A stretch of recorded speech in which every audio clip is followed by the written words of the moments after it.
That's such a cool transition. Yeah, like the dissolve kind of. The texture to it is so cool. Yeah. Okay, so that didn't go at all the direction that I thought it would. I thought it was going to be...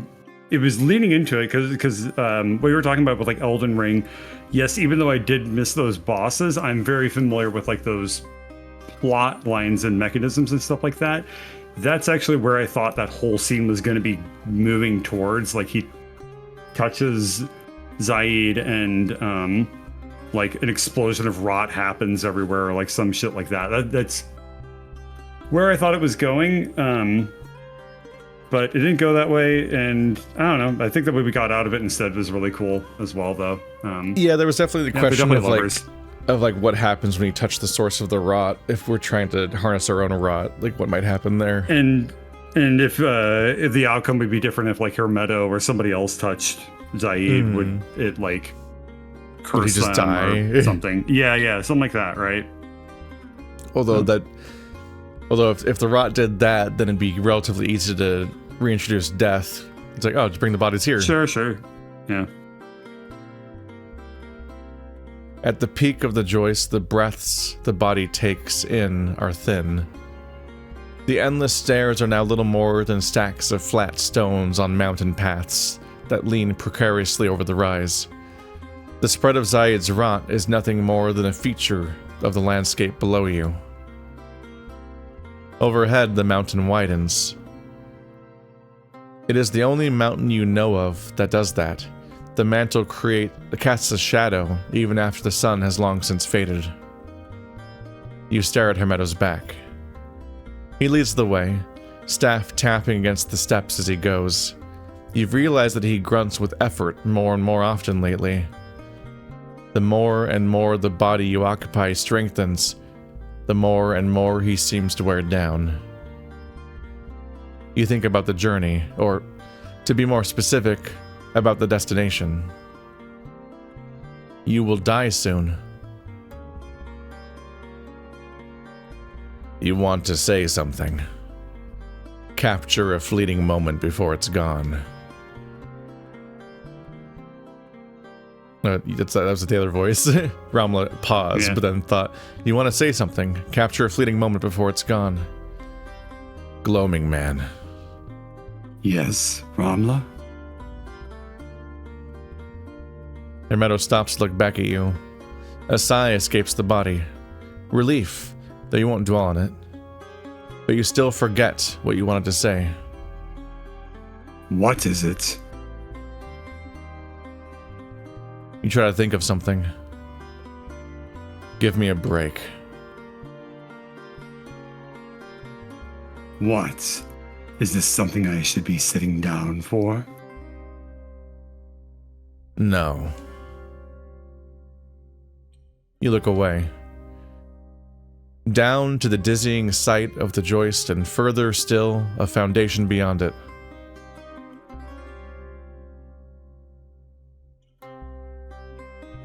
Chance to share a thought.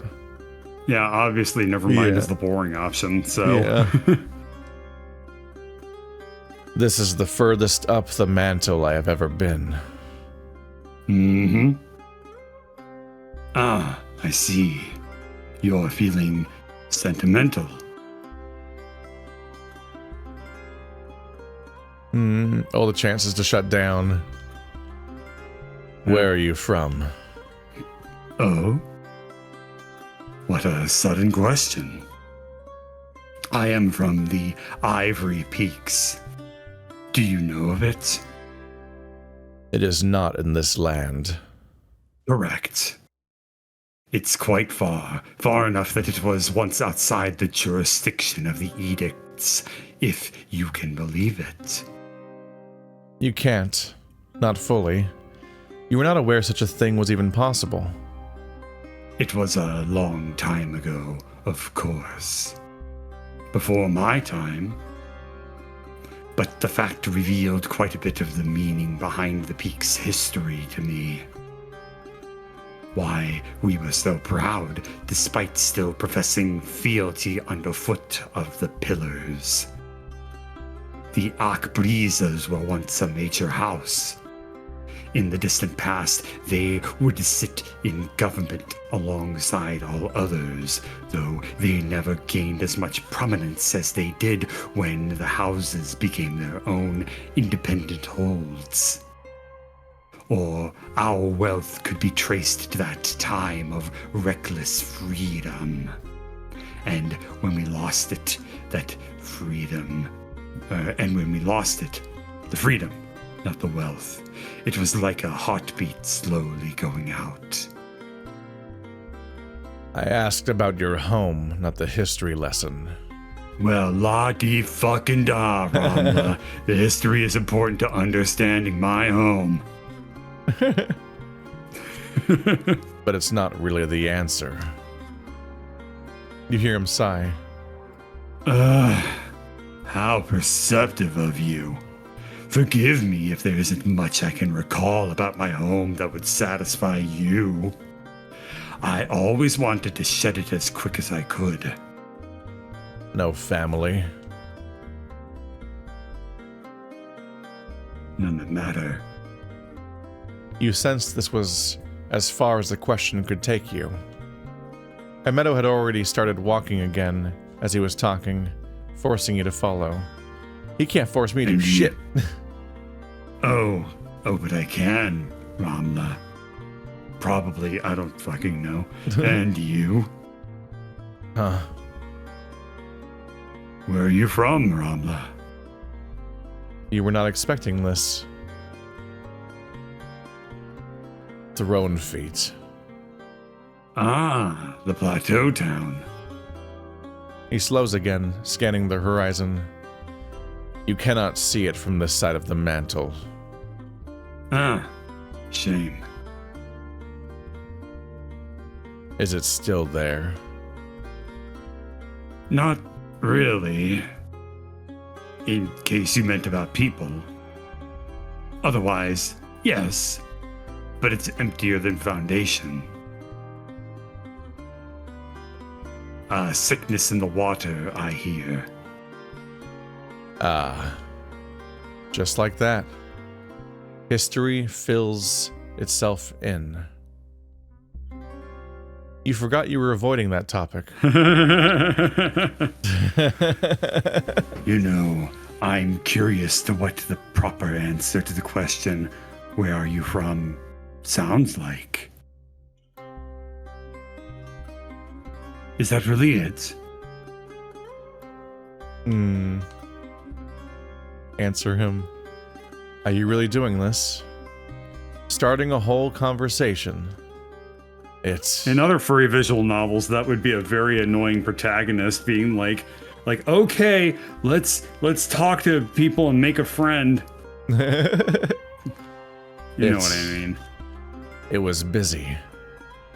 Lots of noise, dense streets, good music. Ah, music. That I did not know. The best. I miss it. Let me guess.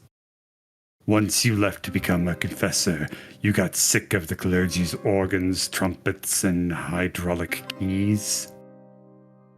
Within days, yes. Trumpets aren't so bad, but only back in Throne Feet, in the downtown.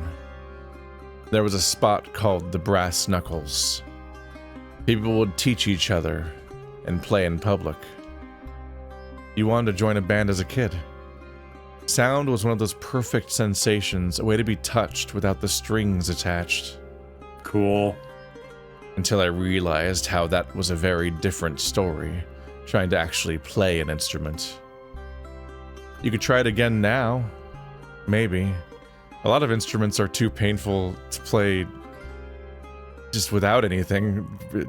Oh yeah, violins are torture devices. I don't know why anyone would. Why are they designed to everything be with like hell strings things? is evil. Strings are so fucked up once you realize what they feel like to actually use. You're like, ah, right. I have to like physically transform my hands to use this instrument. I'm not trying to be a carpenter. You could try it again now, maybe. Your pain tolerance is much higher these days. I don't know about that.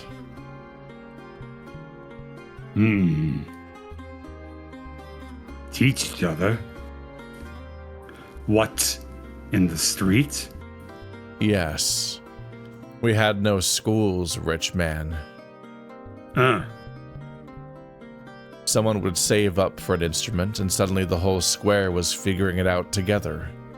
That sounds kind of rad. Yeah. Singing was free, though. Still Anyone is, could dude. sing. Drums were free, too. Just needed a stick and something to hit it on. Wait. Yes, drums. You liked the drums. I just liked hitting things. Mama said you were good. Mama said a lot of things. You know, I completely disagree. What? You bad at singing? That's not what I said. A stutter? You hone in on display of weakness. You can talk. That means you can sing. Anyone can open their mouth and emit a throat-ripping screech, but it doesn't mean they should. There's singing, and then there's singing well. That's your money talking. Money. You care too much. Music is music. You forgive me. I wasn't aware I was traveling with such a refined virtuoso and master of the arts. I'm sure that means you're willing to prove it. Prove what? That music can be anywhere. Go on. Sing. Somehow, you did not foresee this happening. When did it all go wrong?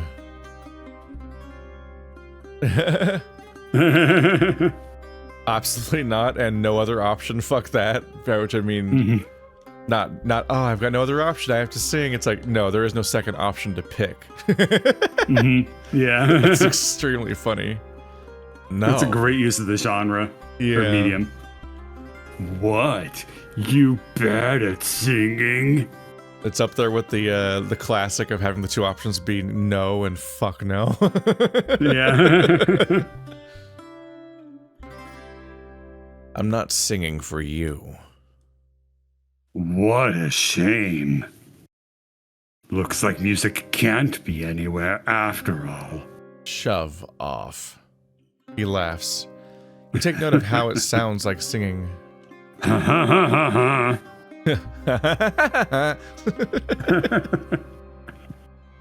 Consarn it. Shut the fuck up.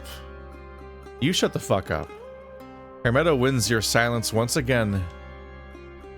Shouldn't have even bothered. You let it all peter out. Silence marches on. Marches in.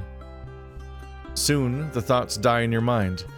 He walks on, and you follow him, climbing the beat of his ragged breaths. You follow him, the steps drawing you closer and closer to.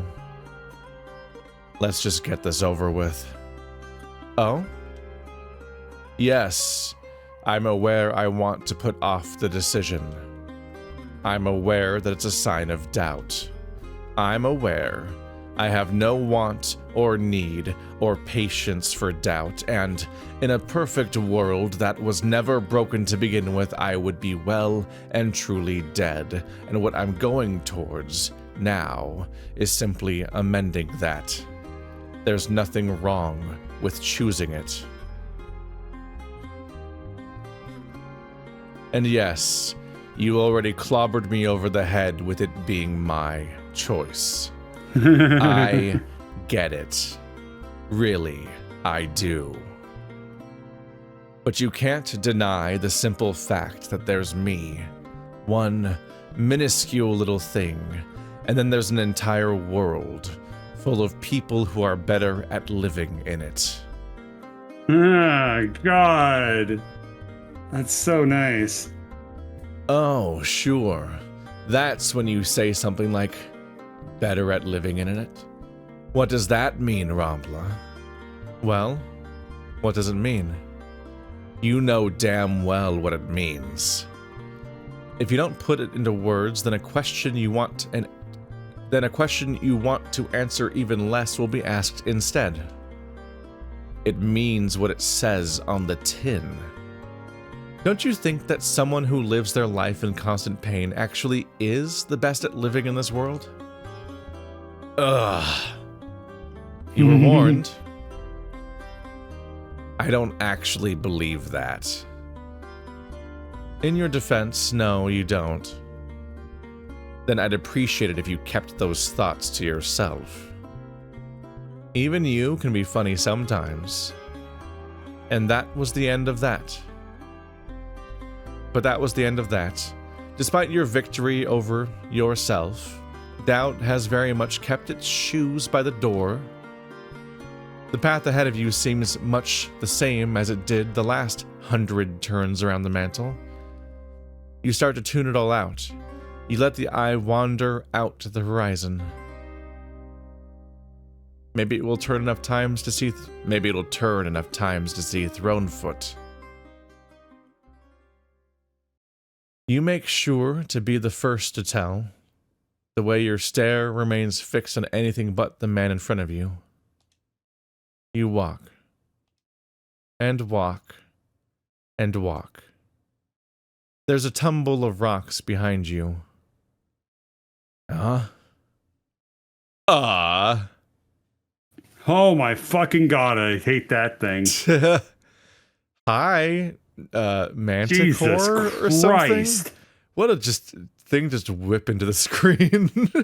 Oh my lord.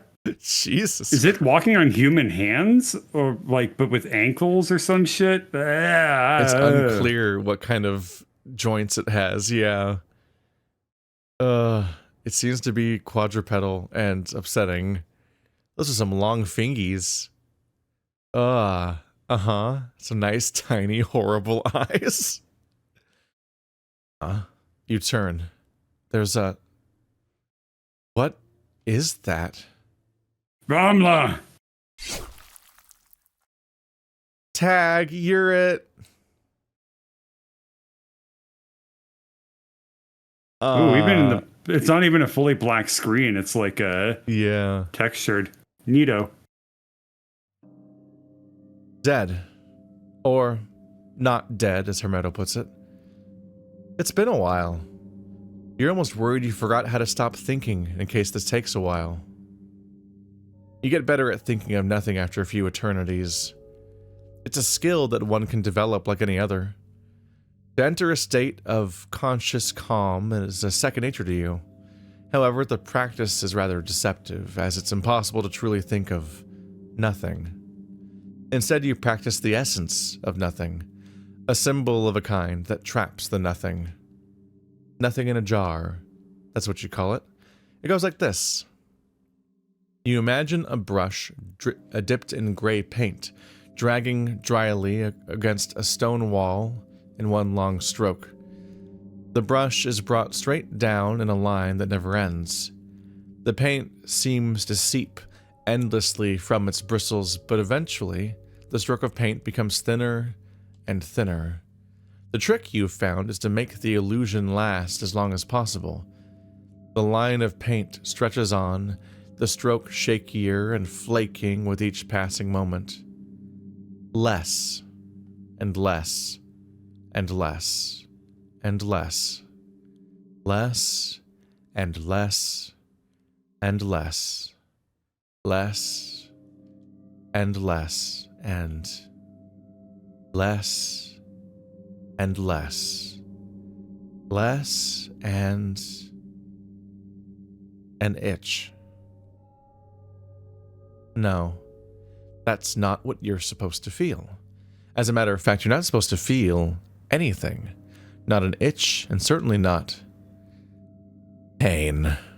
I feel pain. Why pain? That's right. You're in pain. You haven't stopped being in pain. How did you not even notice? You consider a state of panic. You rush to sense for your heart, your lungs. You find only darkness and the lurching of something. You are not dead. Not as dead as you should be. Something hangs out of you. Feelings return, one by one. The mind cannot consider the wound, nor can it consider why you feel the cold of air and the touch of light where there should be only dark and warmth. You do not let it. The mind informs you instead that something like rough ground scrapes against the back of the calves and across the heels. You are being dragged, slowly, inefficiently, in regular heaves, into Shelob's lair. You are thankful that the remaining eye's sight is like smeared glass. You choose not to see. We smell ash in the air. Foundation? No. You're still climbing up the mantle. There is a pressure beneath the pits of the arms. You feel the tug of thin hands, taloned and rough. Hermeto. He drags you. Son of motherfucker, god damn it. God damn it. His voice is ragged in the ears. He's out of breath. Even more than he was before. He is beyond exhaustion. You worry. Stupid motherfucker wouldn't even sing for me. God damn it. Want to do everything around here. Fucking Bromla. Piece of shit, dead for thousands of years. One less karaoke before I kick the bucket. Oh, where are you from, Bromla? Oh, it's the fucking plateau. Won't even sing Black Parade or anything. It's fucked up. Dead for thousand. And you're still denser than a sardot. I don't even know anymore. Feathered tip edges brush against the neck. He is turning his head, perhaps? Where? The hell am I gonna take you? I'm still here. No cover, no clue, and no time. Just wonderful. I'm still here. Put me under. Why is it that you always drop first, huh? Would love to see how it goes if you have to pick me up for a change. Please. Dear gods, please. Ungrateful bastard. You don't have the capacity to feel indignation at the moment. He drops you. You know because a wave of pain so intense you redshirt as revulsion shudders through you. Oh no. It's too... Killed that thing myself, you know. If there's another one and it kills me, I'm gonna crush the death edicts by sheer force of will, just so I can give you a piece of my mind. Swear on my mother's tongue. You try to focus on the words. You'll take anything. Does he often talk to the dead? Of course he stops talking now. What is he doing? You get your answer in the form of something sharp and steely cold suddenly slip into the abdomen. A needle? A knife? A harpoon? You have no way of knowing. I just need to... A clatter. Something fell. A hand grips the flesh. It is shaking. You hear Hermeto stifle a noise. Fucking... What the hell am I doing anymore? This is insane. Stop that. Stop that and fix me. Hermeto, slow down. Think. He's already in so much pain, he might not even come back from this one. Don't say that. You've done this 1,000 times. You can't carry him to the end. You can't use the eye. So shut up and fix me. It's like A long locked-in moment syndrome passes. now, too. Yeah, Like, it's upsetting. Oh my god. Mm-hmm. And still, no indication that the gloaming man has resumed his work arrives. He's doubting.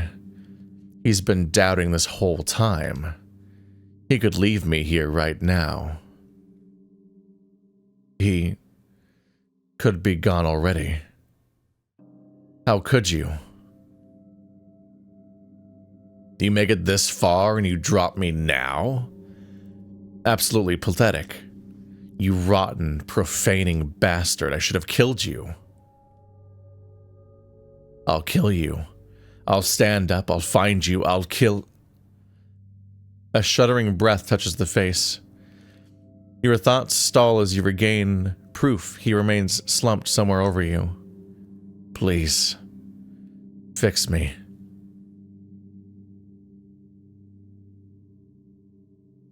I shouldn't have done any of this. His voice is gravelly, the kind of hoarseness reserved for the truly miserable. There's no pain worse, past, present, or future, than the gloaming man's quiet that follows those words. I'm sorry. I'm sorry. I won't do it again. You plead, but you cannot weep. You rage, but you cannot bear the teeth. You know he is there, but you cannot reach out to touch him. You never see what you want until it's stopped being an option. I waited too long. The words feel true even though you can't say what it is you should have done. This is a fate worse than death, you think. Fix it, or end it. Anything but this. A sudden spread of fire traces the spine. Something presses a weight against the chest. When he speaks next, his voice reverberates through the body, as though the words were spoken directly into the bones themselves. He's waiting for you. Pick up the thread and keep your promise. Something sings in you when you feel the touch of his tools once again. You feel yourself disassemble piece by piece. Ramla, I'm desperate. I've been desperate for countless years. I'm in deep, Ramla. I thought I was digging trenches, and instead I dug a grave. You're my last shot. I thought I was ready. I'm not. I'm just desperate. Then, piece by piece, he sets you right. So, Ramla, if you don't wake up again, if this is finally when I ruin this, I'll have to live my days knowing that it was crueler for me to let that happen than it was to ever wake you up in the first place. I don't know how to stop. And it doesn't seem like you do either. A weight against the sternum. A strange coldness permeates the being. It annihilates all pain in its path. For a fleeting moment, you are free of yourself. And if you do wake up again, promise me you'll grow a spine. The call out. Toxic old man Yowie. It's interesting seeing you get through all this and you remember, like, oh right, this was part of the love and affection game jam. It's tied to a theme. Yeah. So it's really interesting seeing how it connects back to that, because it is supposed to be tied to that. You're like, oh right, today we definitely understood that connection more than last time. Yeah. Wild game. That thing was upsetting. That wasn't just a bandit or something. Jesus Christ. That was a fucking fear and hunger thing popping out of the shadows. And I want one as a pet. Yep. I'm going to look up at its E621 tag now. Goodbye. Can't wait to see. The fuck would you even call it an E621 hand devil monster from Ediction? The Shadow Manticore. Okay. All right, there. well, we gotta call it here. I don't know how much more is left in the game, inculcated it. Yeah. Yep, see you guys next time. This is really compelling. Bye. This is awesome. It's so good.